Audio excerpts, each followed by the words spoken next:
Tunataka mvua ishuke, yani yayusha hizo mawingu. Tunaombea njaa. Mungu Baba. Yakishwadi. Do you know the president has called for prayer tomorrow, national prayer event. He's happening tomorrow. Winyi watu walavu wanaenda huko la vidavi wanafanya bad manners.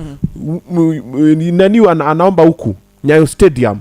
Tunaombea hunger and drought in the country. Sasa Rigiji, second lady, Mr. President, first lady, Murkomen, nani wote. Why did you say ready? Ready. Oh, umepata? Very nice. Anywho, tunakutana huko Nyayo Stadium for prayers. I know for the rest of you, like, this is administration. In fact, there's a comment I read last week here, Anthony Muheria, who is an archbishop, I think, and he goes like, we want to appreciate the new administration for acknowledging the place of God and the church in its establishment. However, the government must also understand that there's time for everything. This is time to work, not dwell on political events disguised as Thanksgiving services. Anywho, hii kitu mungepatia wa Kisii mazi. You know, back in the day, before the white man came, well, is that all we were civilized? We were doing brain surgery. Well, the rest of you were doing what?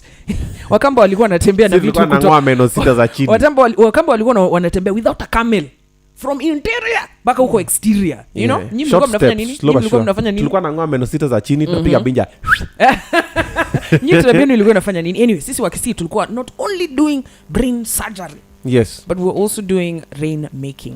So basically the community will come out and you sing and dance in supplication until it rains. Wow. Could dance. Yes, sing and dance. But this is really common around the continent. So back in the day it used to be a thing. You sing and dance and cry and wail until something happens. Pigia Mungu makelele. Hiyo ni uchawi bwana. Sing and dance until it rains. Yes. No, I think I know. Maybe if you look at it from the science perspective, ni vumbi.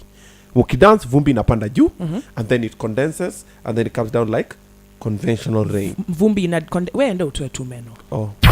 Keeping you moving. This is Kenya's Kiss Jam Buster.